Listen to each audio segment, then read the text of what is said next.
Okay. YouTube says we are live, so we are live. Hello, everyone. We are going to give a couple of minutes for people to get the notification that we are live, be able to join us hopefully for their lunch break out in California in Pacific time, any of the states in Pacific time, and then maybe for a late afternoon on the East Coast. Here where I am in Spain, it's 10 p.m. So maybe as we're brushing our teeth, getting ready to go to bed, we can hear these great interviewees tell us about their experience with policy and advocacy. So to get started, I am Hayden Sloan, the Strategic Director of Communications for Race to Zero Waste. And my pronouns are she, her. And we are really excited for you to join us for the third in our hashtag Zero Waste Month interview series. So if you haven't seen the first two, this one kind of ties in. So the first one was all about grassroots movements, and the second was about community mobilization. And between those two things, we now have policy and advocacy. So it's all tied into each other. They all work together. And we're here with this interview series to share that zero waste is more than recycling. It's more than compost. We're here to create a zero waste ethic, a zero waste world, and share that the race to zero waste is a super ultra marathon, and we are all running together. Or walking even, right? Everybody starts their own journey however they can. And we hope that you are also on your journey out there. Hopefully you learned something today. If you're with us live, feel free to add questions or comments in the chat. We'd love to hear from you. And with that, I will kick it off to our guests who are joining us today. I'll start with Danny, who's my co-host today. She'll be jumping in with some questions and stuff. And then we'll get into our guests. They'll give us a brief introduction, names, pronouns, and a little bit about your organization or experience. So Danny, take it away. Hi, everyone. My name is Danny or Daniella Menendez. I am the outreach coordinator for Race to Zero Waste. And thank you all so much for being here. My pronouns as well are she, her. I'm going to popcorn it off to Nicole. Hi, everyone. I'm Nicole Kurian. I'm the legislative director at Californians Against Waste. My pronouns are she, her. And I work at Californians Against Waste, which is an environmental nonprofit that focuses on waste and recycling legislation. And I primarily work on our legislative advocacy and plastics reuse and environmental justice. Miriam. Hey there, I'm Miriam Gordon. I go by she, her pronouns. I'm based in San Francisco. I recently left Upstream as the policy director, where I was focusing on elevating reuse policies across the US and building a movement of reuse advocates.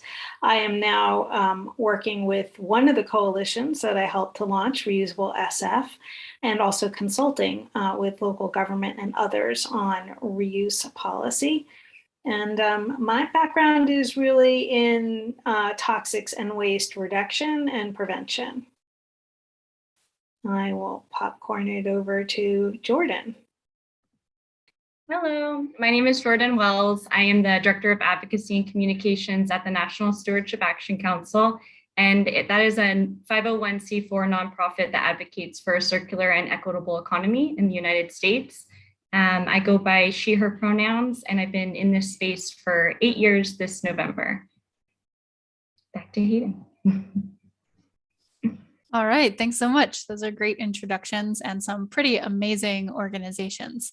So I'll start this interview series off with kind of tying it into our community involvement interview from last week. So some of the questions that we asked were how people get involved and like what keeps them motivated. So I want to ask you specifically, what moment stands out to you that motivated you to start doing policy and advocacy? I'll start with Jordan. Yeah, I was trying to think about this. I don't think there was an exact moment. The environment and sustainability is something I've always been passionate about. I knew I wanted to in college to study that and to pursue a career. I got an internship at the California Product Stewardship Council straight out of college.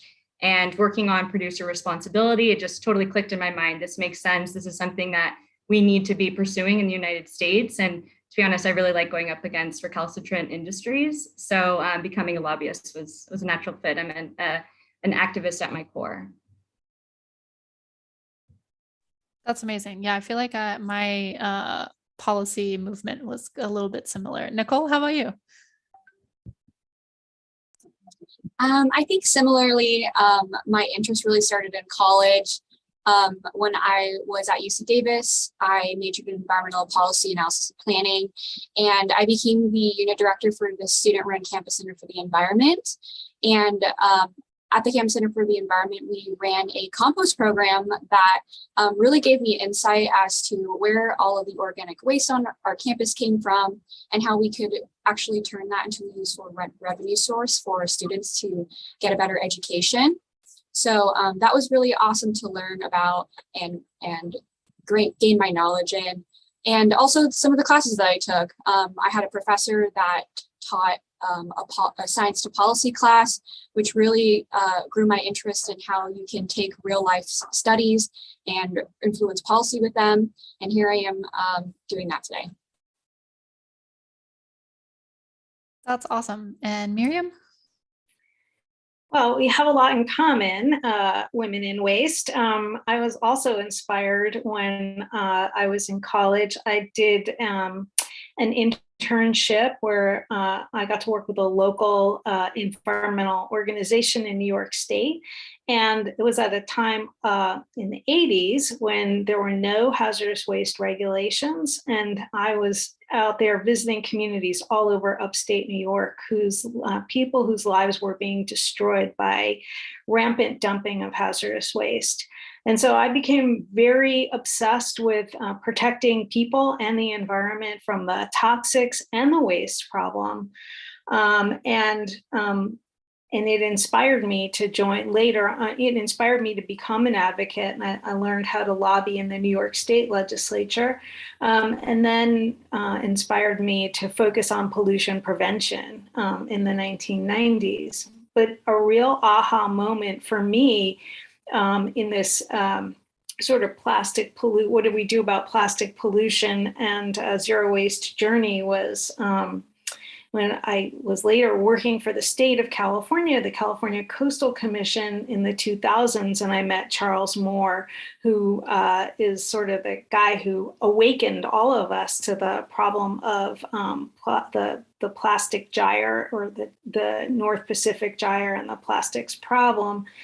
And I met him when he was just back from his first gyre journey, and he showed me the samples that he had brought back. And for me, seeing all those plastic particles and bits of plastic, for me, that he had collected embodied, I knew it was toxic inherently. I knew it was single-use waste, and it was emblematic of our throwaway culture that needed to be changed. I also acknowledge it was not only an oceans issue, but a climate change issue, because of all the production and impacts associated with making those single-use plastics. So that really, really changed my focus to move from working for the state to going back to the NGO world and back to working on campaigning and policies to address that problem. What a wealth of experience. That's so amazing. Yeah, I think we'll have a lot to learn throughout this chat. I wanted to ask about those who have done lobbying. So Jordan mentioned it, and Miriam as well. What was it like getting into lobbying? So I think sometimes when we think of advocacy, we may think of like protests and being on the street and things like that. I think lobbying is also a really important part of how our democracy works and how advocacy works within our democracy. So I'd love for you to talk a little bit more about that as well. Miriam, you want to go first? Sure. Well, I guess I got very excited. My first job after college was working in the New York State legislature. My first boss was Judith Enck, now of Beyond Plastics. She taught me the ropes of lobbying, and many of you know her. And what I love about it is how much change you can make. You know, it often takes a year to maybe even 5 to 10 years to get a really meaningful piece of legislation passed. But once you do, it can just create dramatic change.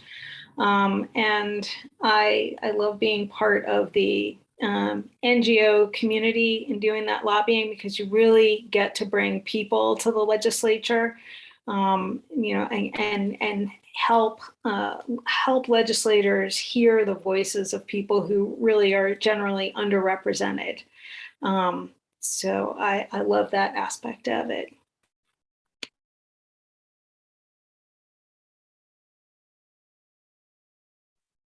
Jordan, you want to jump in and give some of your experience? And then Nicole, if you want to go next, I don't know if you have lobbying experience, but feel free to share your thoughts. Yeah, I remember one of my first assignments as an intern. We were working on the pharmaceutical extended producer responsibility law in California, where we required that the producers of medications fund and operate a take-back system at end of life. And they were saying, you know, we can't do that. You know, it's impossible. The sky is falling. And so what my task was to do is to look all around the world and see where they were actually doing these programs, and come to find out they're doing it all over Canada. They're doing it in Brazil, Colombia, Mexico. And, you know, I think that just for me instilled how important data and facts are, and really building up your case when you go into lobby against these, you know, large industries that have way more money than you do as an environmental NGO. And, you know, just making sure that you have all of that data at the onset. Obviously, that's not only a small part of it, but that was my first exposure to really getting into the lobbying. Hey, Hayden, I would like to also put in a plug for how much fun it is and how important it is to do work at the local level. You know, the three of us here have all been advocates in the state legislation and probably national legislation as well. But the really exciting work for me has been at the local level, because I find that local legislators and policymakers are way more brave and ready to push the envelope than those at the state and the federal level. What we find is that on local city councils and county boards of supervisors, there are local politicians who are trying to make a name for themselves, and they're always looking for what's the next best thing I can do to protect the environment if their constituents are really prioritizing environmental protection. And so we've been able to really push the envelope on zero waste and reducing plastic pollution most at the local level. Unlike in Europe, where it's very top down, everything happens at the European Commission, EU level, and then translates down to the national level. Here in the US, the real policy movement building is happening at the local level, where, like, for example, in California, we got 150 plastic bag bans passed before we were able to pass the first statewide plastic bag ban. And there's so many examples like that. So the local level is really, really fun. I want to encourage people to get involved in their local policy making efforts. That actually is a perfect. Sorry. Oh, no, go ahead, please. Yeah, I did see that question, and I can actually answer that in part of my answer. I've been a lobbyist for our organization since I joined, and before that I was in public policy in the state legislature. I worked for a couple of members, and that's where I really got a good understanding of the California state legislature and the process. And as a lobbyist now, we are advocating for bills, and that means sponsoring bills or supporting them in the legislature. And I think one of the biggest things that I was able to work on this year was SB 1046, which banned single-use plastic produce bags. And so in that process, we were the sponsor of that bill. And what that means is we are the organization that provides a lot of technical support. We gather the support from our various coalitions that we're part of. We gather the scientific evidence and basically all of that information that the member needs to carry the bill through. And so as a lobbyist, you are doing all of that. And then sometimes I would go into policy committee where the bill would have to be heard in policy committee and then fiscal committee, and then also on the floor in both of the houses. And that entailed speaking in front of the members and answering their questions and providing some of those facts and figures that really assure them that, you know, we've done the research, this bill is doable. And we actually were able to say, you know, San Francisco passed an ordinance that banned single-use produce bags. And we are duplicating it at the state level. Here's the proof. And we were able to build off of existing language like that bill in San Francisco, or ordinance, excuse me, bill on my mind. And then the Washington bill that provided labeling specifics in their organics bill. So being able to transfer a lot of the local level efforts and put that at the state level, especially because industry really doesn't like that there's multiple different ordinances that they might have to follow in one state. They would probably rather have one statewide cohesive law to follow, right? So it's really great to sort of build that momentum and then take that to the state level and see that success. And the bill was signed by the governor. And so produce bags, single-use plastic produce bags will be banned as of January 1st, 2025 this year. So that answers, I think, that question. Mary. It does. No, that was great. I have a follow-up question. Oh, to Mary's question, it does. Yeah, absolutely. Which I'm going to ask the question. Are there any laws out there to reduce or eliminate single-use plastics? If so, are some laws better than others? That was the question asked. So I just have a follow-up question. For those who aren't working in this industry, for people who want to get involved or want to work in the policy realm, but are just sort of in layman's terms, what are the best ways for them to get involved and to reach out to your organizations or lobby on their behalf to their politicians, to their local politicians and representatives? I can jump in and answer that. So I really recommend folks that are really interested in making a difference at the local level to contact their local representatives and push for ordinances like the one in San Francisco. As we've seen multiple different instances where, as I said before, all of these different ordinances can gather the momentum to really bring state change, and then multiple state changes can transfer to national changes.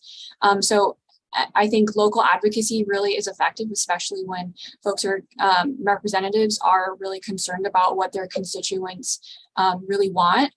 And so like in LA, they did an ordinance called the Skip the Stuff, which focused on single-use foodware and plastics. And then that was transferred to the state level and was successful again. So there's multiple different instances where that's happened, and it's really because of that local advocacy. And just to build off of Nicole's answer for the policies, I don't know if most people are aware of SB 54 by Senator Ben Allen that just passed in June of this year, but that was a huge law that does a long way for reducing and eliminating single-use plastics. You know, it has 25% plastic source reduction by weight and unit by 2032, and that increases going up in beyond that, in years beyond that. Materials must be recyclable or compostable by 2032. And it also has, while they are small, it has reuse and refill targets. It also has funding for mitigation for communities that have been disadvantaged by these types of production in the past. And so that's the bill that I really want to highlight. We were one of 4 environmental NGOs that were asked to be in the room to help negotiate that. It took about 10.5 months, meetings every week. And a lot of times, you know, we didn't think we were going to be able to get to yes, but fortunately we were able to. I'd love to chime in here and say that, yeah, there are all kinds of, in response to Mary's question about laws that reduce or eliminate single-use plastics, there are all kinds. There's been a lot of progress. We've had plastic bag bans, styrofoam bans, microplastics in personal care products, microplastics from textiles, and a couple of states that have banned single-use plastic bottles in hotel toiletries. So many. It's mind-blowing the progress that's being made on single-use plastics. One of the things that I feel as a movement we need to be, and a zero waste movement, we need to be careful about are policies that encourage what I call regrettable substitution. So if we ban single-use plastic, but what takes its place is like a single-use aluminum bottle for water, which is something that kind of is driving me crazy because there's a lot of local policies now trying to ban single-use plastic water bottles. And in my own airport in San Francisco, my own community, we've seen that the replacement is a single-use aluminum or single-use paperboard water bottle, which has so much more carbon or climate impact and lots of toxics in the production of aluminum and paper. So not necessarily a better choice than the plastic. Reusables, I authored a paper called Reuse Wins, and it's really true that reusables are always better through any environmental lens, whether it's toxics or climate or resource impacts. So we really need to be driving to, when we ban plastic, to make sure that we're driving reuse. One of my problems with, so I was amongst the opponents of SB 54, the EPR law in California, because the reduction part applies only to plastics. So while the whole bill is EPR for packaging, the reduction is just for plastics. And a lot of it, about a good portion of that 25% reduction will be achieved with substituting other single-use materials for plastic. So while the law will make good strides in terms of encouraging reduction of packaging and some transition to reuse, we thought it could be stronger. And it actually is the first ever packaging law, EPR law, to focus on just reducing the plastic, which in my opinion sets a bad precedent. And there were some good outcomes from being in opposition. We were able to really improve the definition of recycling, and hopefully, it's not really clear whether the industry position that we want to incinerate and burn plastic waste and call that recycling. It's not clear. Proof will be in the pudding of whether the definition is strong enough to hold up against the industry move towards more pyrolysis and gasification and solvolysis and these things that are really harmful to communities, very toxic, and also require a need to feed. So you build these waste transformation or incineration facilities, and you lock in having to provide a waste stream to feed it for years to come. So this is something that anyone getting involved in waste policy should be very careful about and should become educated about, because right now we're at an inflection point where the industry is saying, plastics industry is saying, yeah, we want to recycle more. But what they're really advocating for are these very harmful technologies that are more like burning and heat and chemical treatment than they are actual mechanical recycling, which is what most of us think of as recycling. Those are all amazing points. And for our audience here, if you would like to know more about incinerators and the community effects on incinerators, I encourage you to watch the interview from last week about community empowerment, because some of the folks from those communities were there to tell us about how they fought against incinerators. And just like we discussed here, where getting policy passed takes a long time, a lot of times the fight against a new incinerator plant or a new landfill or a new cracker plant also takes a long time. So we definitely encourage you to get involved in your community and energize that fight, because it's really what we need in all of this. We were able to pass a big policy win against incineration in California this year. if folks are interested in the report done by Earth Justice, it's called Vestiges of Environmental Racism, closing down California's last two municipal incinerators. We did co-sponsor a bill with Earth Justice and Valley Improvement Projects and Eastern Communities for Environmental Justice, which are two community groups that are located by the two incinerators.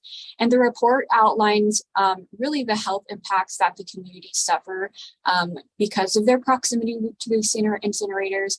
It outlines that the incinerators were actually cited purposefully by low-income Black and brown communities. And so we were able to actually work with them this year to eliminate diversion credit or having incineration count as recycling for municipalities for the two incinerators. And what that just means is the incinerators can take some of the municipal waste from local jurisdictions, and the jurisdictions can count that waste that goes to the incinerators as recycling right now. So when that law goes into effect, that is no longer going to be counted as recycling, which disincentivizes the municipalities from utilizing the incinerator and takes away a big chunk of their business. And we hope that this leads to the closure of the incinerators.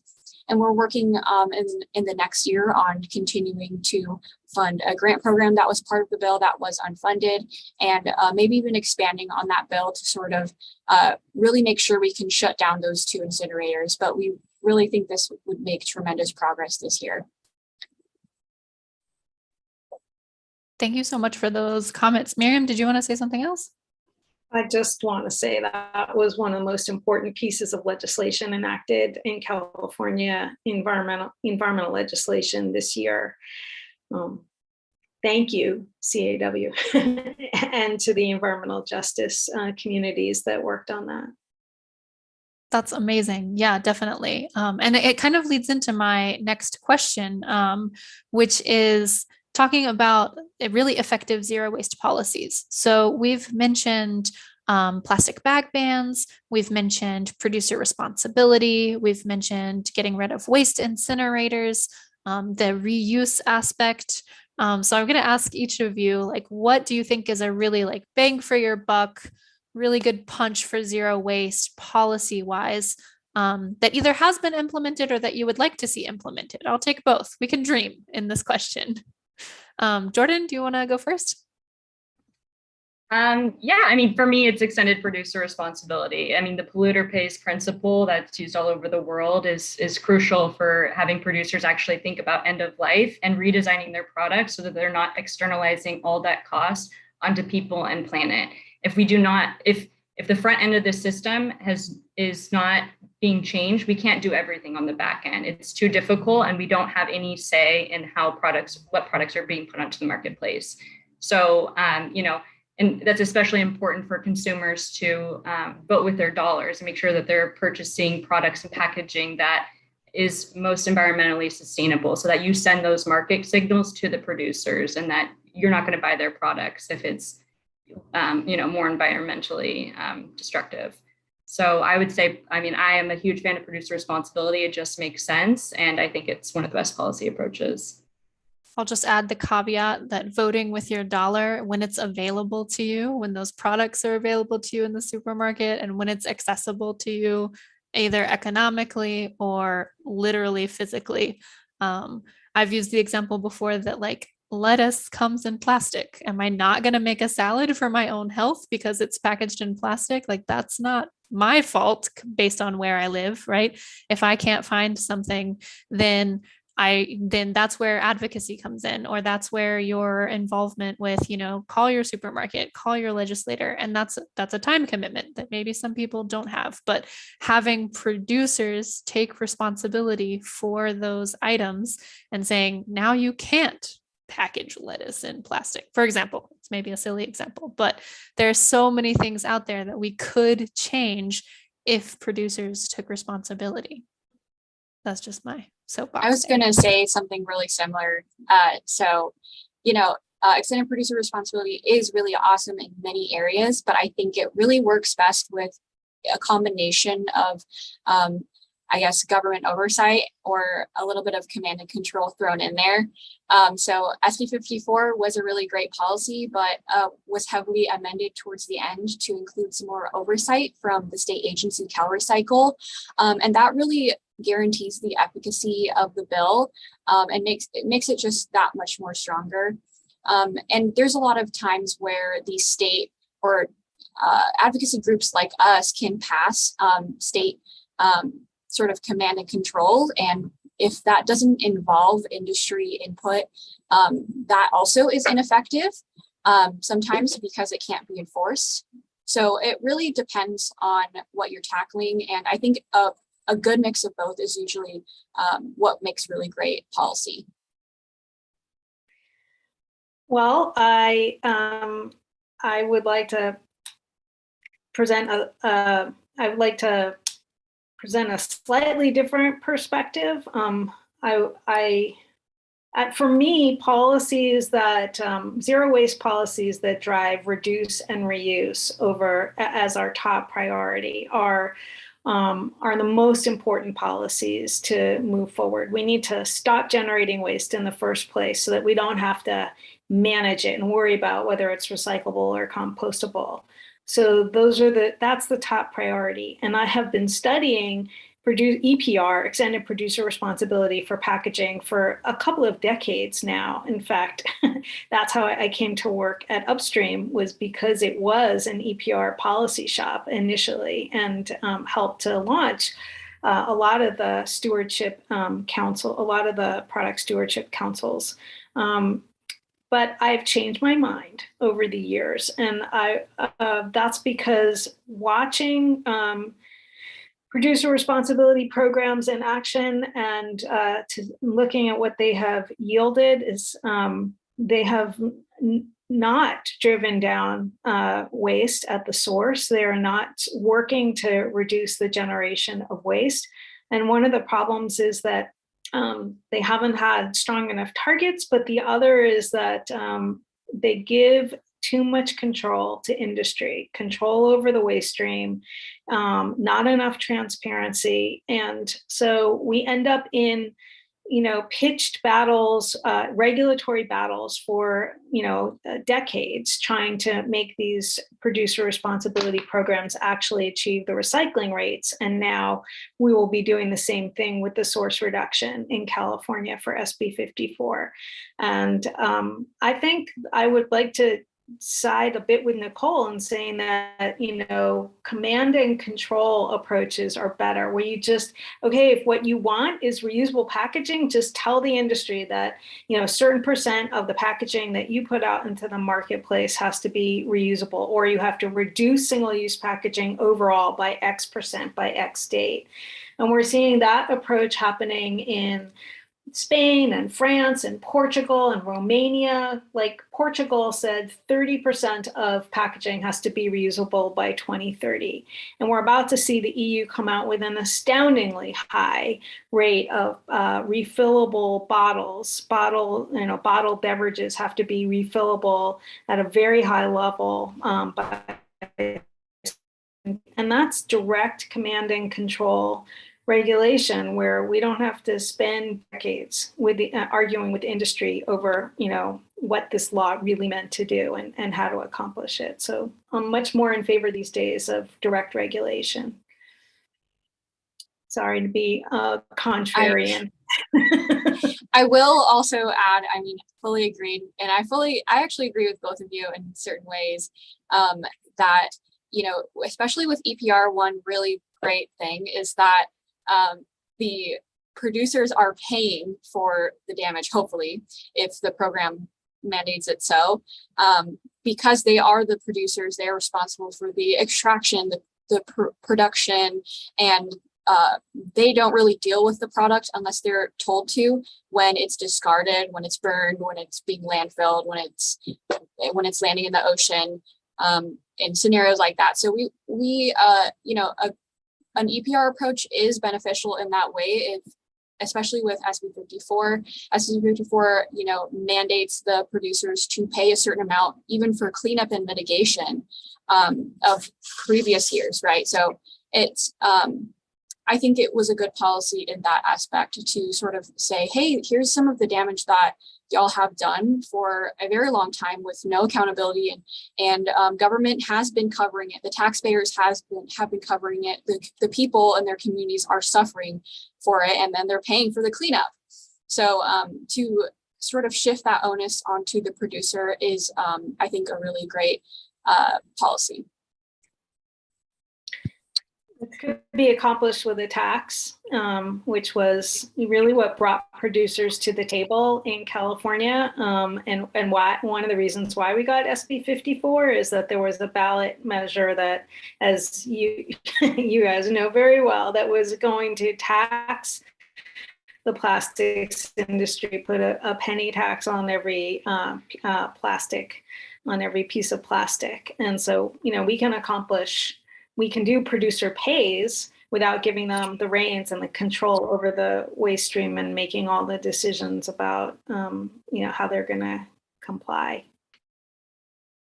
I can give a little bit more background on the ballot measure as well. So we really think that the reason SB 54 was so successful this year was it was introduced in like a couple years before and was pretty unsuccessful and had taken on several iterations, and really only took the producer responsibility approach in its last year. But we think the negotiations really were sped up because of the ballot measure, which was supposed to be on the ballot this November on the 8th. And that ballot measure had a deadline of the end of June to be replaced by a piece of legislation, which was SB 54. So the proponents of SB 54 really were able to leverage that and say, okay, so we have until June 30th to do something comprehensive that industry has a say in, whereas the ballot measure, once it's written and once it's certified to become a ballot measure, there's no changing what policy was outlined in that. And that included, like Miriam mentioned, the up to 1 cent per component of plastic packaging fee on all producers and their products. So I liked to use the example of a Capri Sun. So if you were the Capri Sun manufacturer, you would have the straw sleeve, and the actual pouch, and that is up to 3 cents per Capri Sun added on in cost. And so we did recognize as proponents of the ballot measure, we did recognize the political climate. We recognized, inflation has hit the U.S. hard, and other, sort of political leanings, and realized that SB 54 really was a great bet, and really we could use the ballot measure to leverage a lot closer to what we wanted in SB 54. So we are really happy with how they were able to turn that into fees on the producer and mandating payments over time. I think that's an important point to remember, is that I feel like so much of the blame or so much of the responsibility oftentimes falls on the consumers, and that it just needs to be, everyone's just trying to live their day-to-day life, trying to survive, trying to feed their family. So try to think about that when incorporating these policies. And so that was sort of one of my follow-up questions, was to how do we try to pass all of these wonderful environmental regulations and policies that are doing such great work without having unintended consequences to certain communities and populations? How do you think about that when you're working in this realm? Bring those communities to the table and get them involved. So I think it's really important to lift up environmental justice leaders and have them at the table at the very beginning. I've learned this the hard way. I've learned this from not doing this.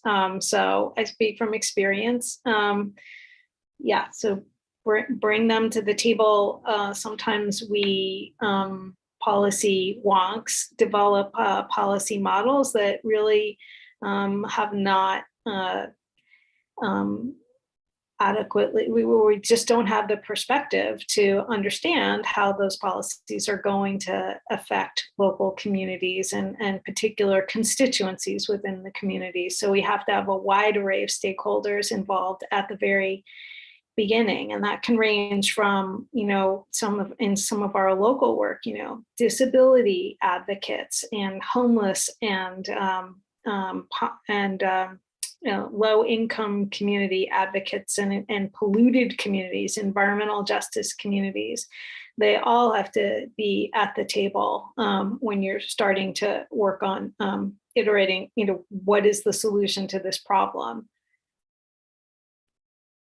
That's my take. I definitely like to, in all of our sort of big green organization coalitions that we are part of when we are deciding our policy priorities, I really like to make sure that we are listening to, especially environmental justice communities in California. We're, very concerned about the impacts to local communities when we are coming up with state policies and they're impacting local communities in a different way that might have not been foreseen, right? So we really want to avoid that.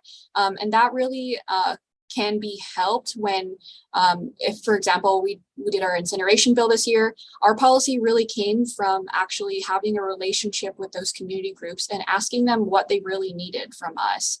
And so as an organization that's based in Sacramento that primarily works on lobbying, and we have longstanding relationships with legislators. We have all the knowledge.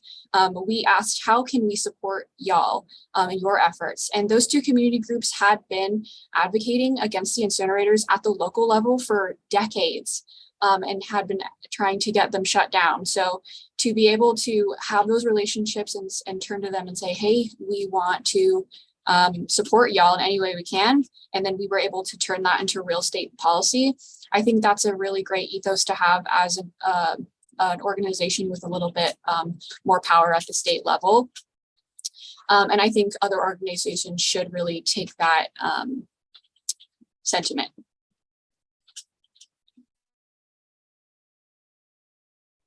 Thank you for those comments. It's great to know kind of the background in the bills that have gone through. One of the questions that just came up actually in our chat live here is about advocacy and lobbying, like what individuals can do, A, to get their representatives to care about local issues, and B, how can individuals who are just going about their lives out here support lobbyists and advocacy? Like how do we know what's going on lobbying wise?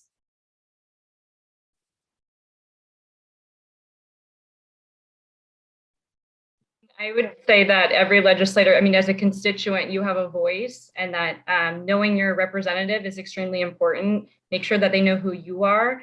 And when we're trying to pass legislation, we always try and, do grassroots and look to folks to call their legislator, send emails, write letters.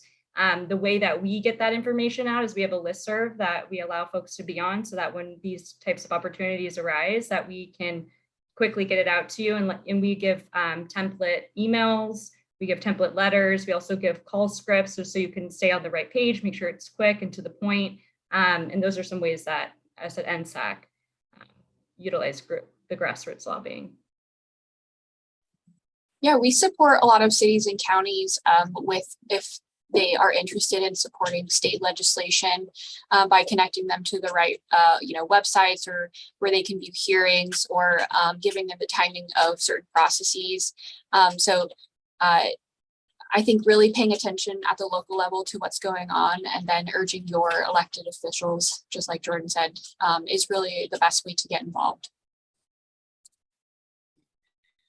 I agree. I've seen individuals at the local level make a huge amount of difference. Just especially the smaller the community, the more access, the more your voice is heard. You go and meet with your local legislator in a small city or small town, and you can really make a difference.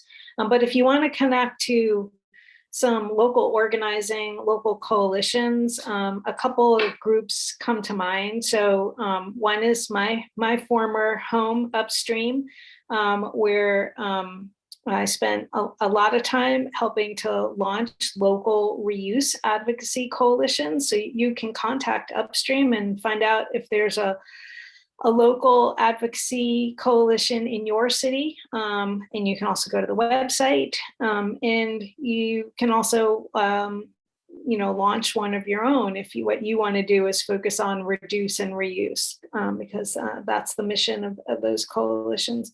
Another great organization that is launching or inspiring people to launch plastics reduction coalitions and community efforts across the country is Beyond Plastics. And they have a great process where you can become educated about plastic pollution and all of the policy advocacy policy solutions and advocacy efforts, and you can get connected to local groups that are working on it or help launch one of your own. Those are two that come to mind. I'm sure I'll think of three later, but you think of them and we'll add them to the chat or add them to the description. We can add of the video. Yeah. Or social media, we can post it. That would be great as like actionable steps for people. And I forgot to mention that Race to Zero Waste is one of those, spearheading one of those local reuse coalitions, and launching one in St. Louis, right? So that's pretty exciting. You guys might want to talk about that. Yeah, St. Louis. We're holding up on that, but we do have the Alameda County one too. So sorry about that. No, it's okay. We're excited too. I'll bring in another question. So we've talked about, like getting industries together, pulling communities together, bringing everyone together in one big happy family to support bills.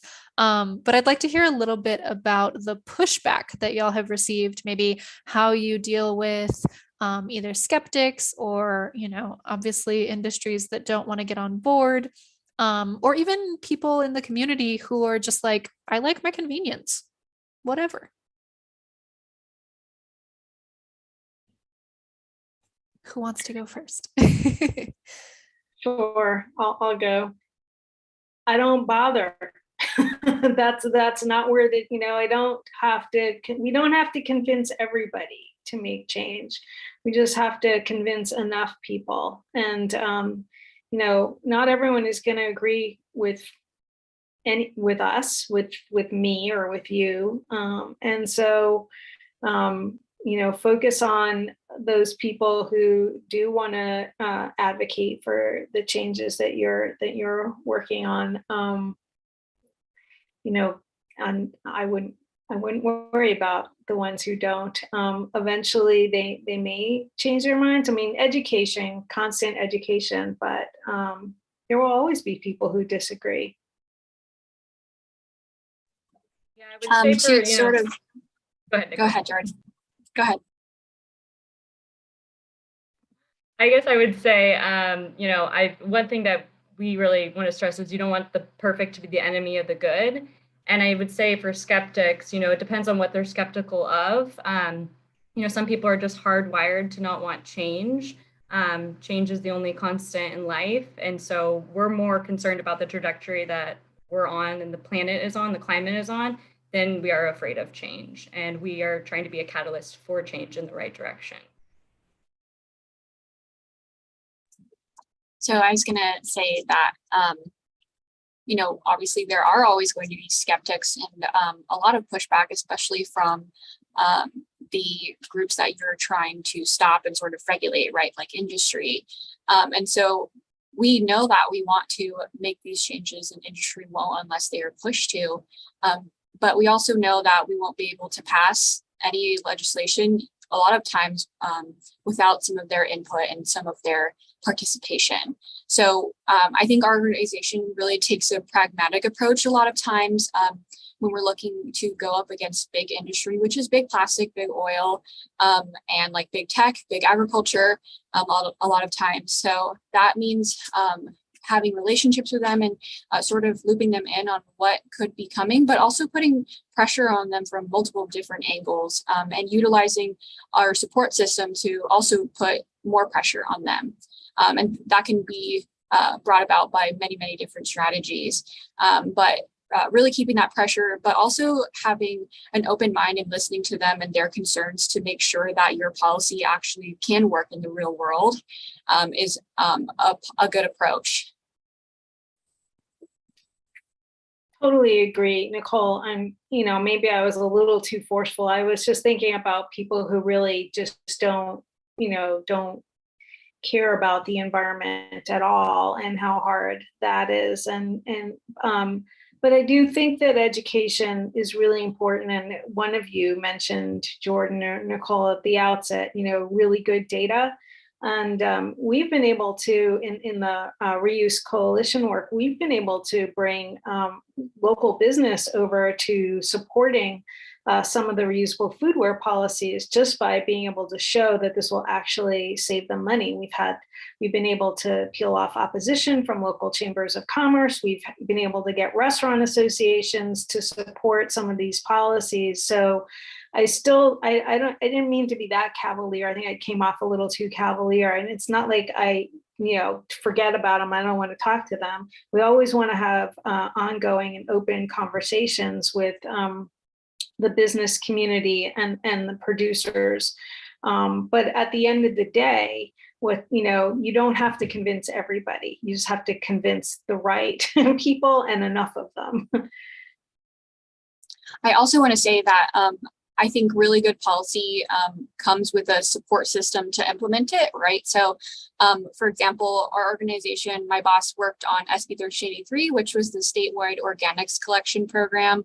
That was implemented a couple of years ago, but local jurisdictions are struggling to sort of really bring that into fruition at the local level. And so that bill and a lot of changes following the passage of that bill focused on funding, local government support, investment in infrastructure, both at the local level and at the state level. And if you're passing a lot of, command and control policies without that support and without that input, it can't be utilized correctly and won't be implemented the right way, or just simply won't be done at all. So to really listen to the problems that may pop up as a result of like one command and control bill that didn't really have a lot of support, and to really implement those policy fixes by keeping your ears and your eyes and your heart open to that is really helpful. And you can even anticipate that when you're creating the policy at the forefront, right? By having those relationships and keeping them open. Those are great responses. Thank you. So we have a little bit of time left. I'm going to see if we can tackle 3 questions quickly. So the first of the last 3 questions will be, what laws, policies, or regulations do you dream of? What would be like one thing, like quickly, that you would like to see like in a perfect zero waste world? I feel like reuse is going to be in there somewhere. Nicole, go ahead.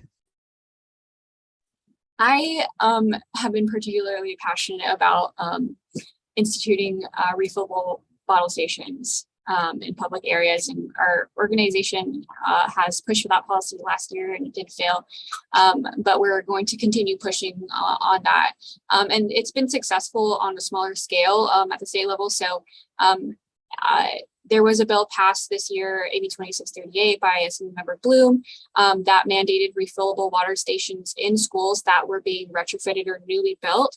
And I think that's really great policy because it teaches children to sort of buy into reuse and in the beginning, and to be carrying around their reusable water bottles. And it obviously is great for children's health to be able to have access to drinking water like that at all times. So that's something that I would really like to see at the state level, and would happen in my perfect world, but it might take a few more years.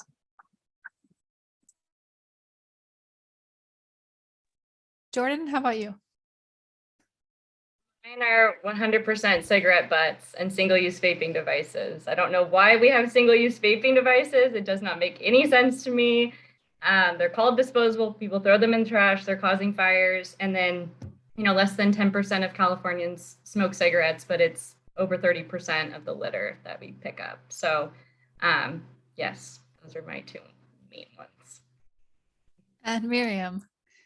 Well, those are some great policy passions. I think, of course, I want to see reusables in all kinds of spaces. But I think that the the space that I'm most excited about changing is the bottled beverage space, because that was an industry that was, until the 50s and 60s, it was the only way that people consumed beverages on the go was through refillable bottles, and that opportunity still exists in countries all over the globe, but not at all in the U.S. So, and as we now see, I think we have to thank the Break Free from Plastic movement for conducting those audits, brand audits, and identifying the top producers of bottled beverages as amongst the top 5 polluters, plastic polluters in the planet, because it's really brought them to the table on bottle bills and the idea of we need to recycle more.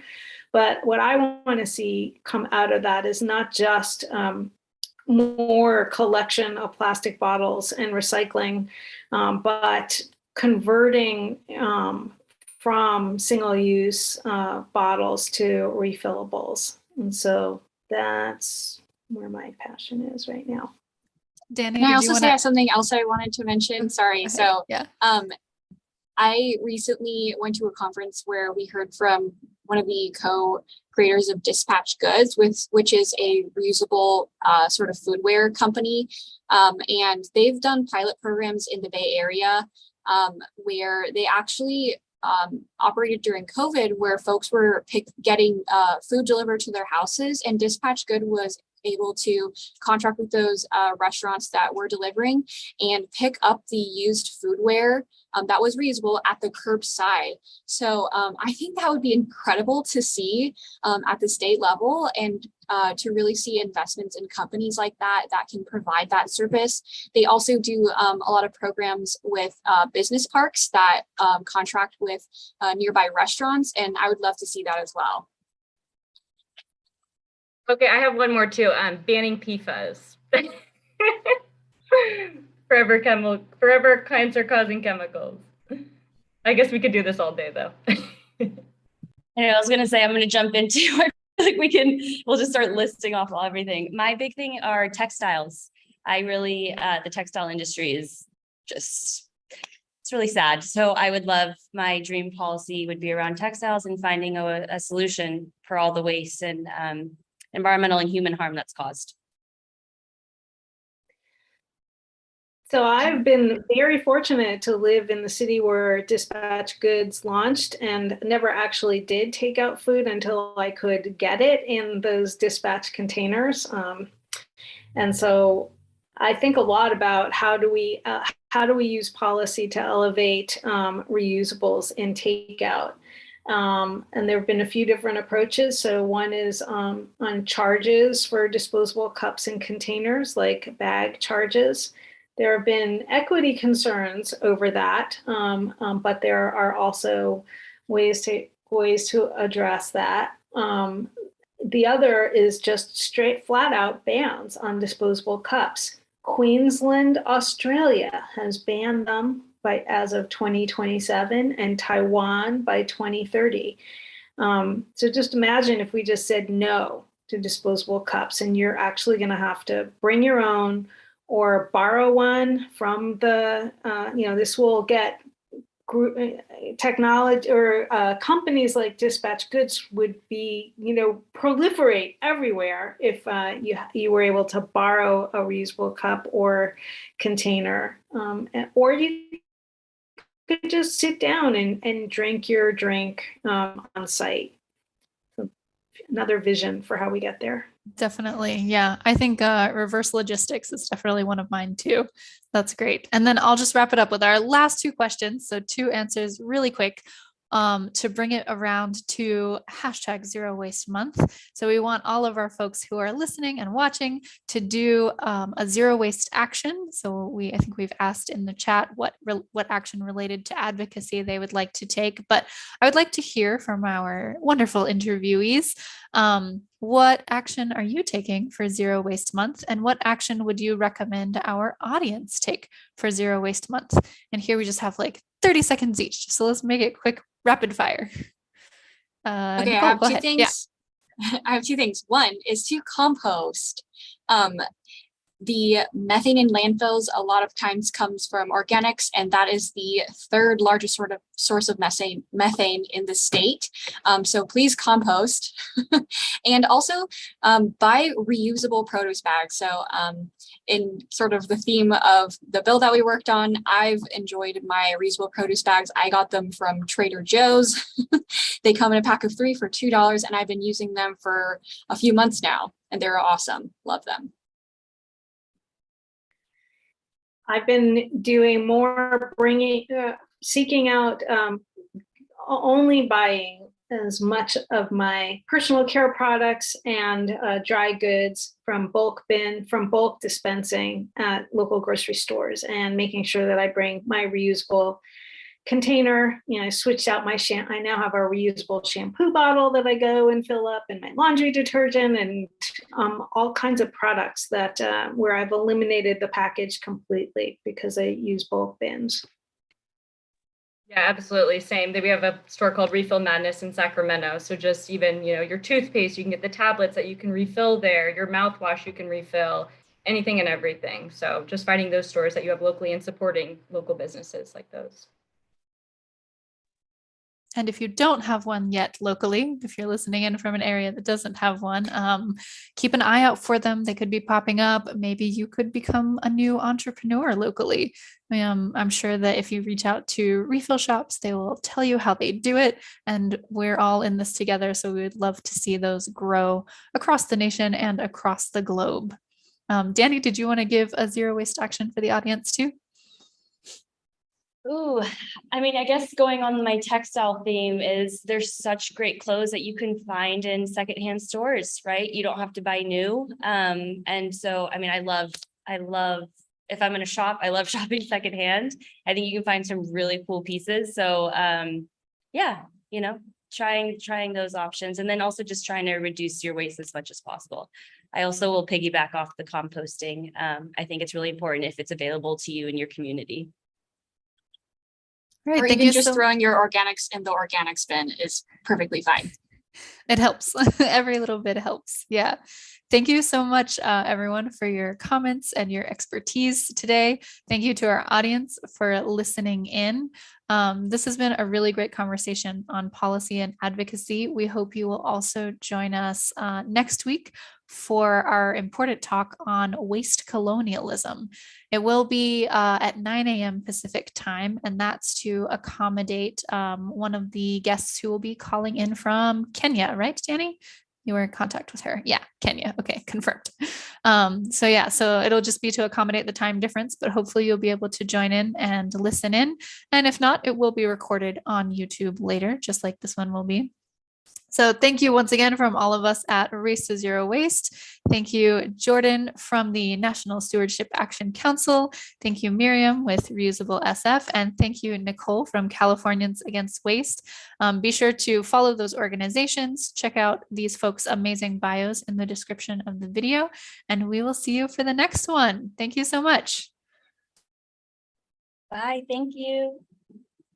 Thank you.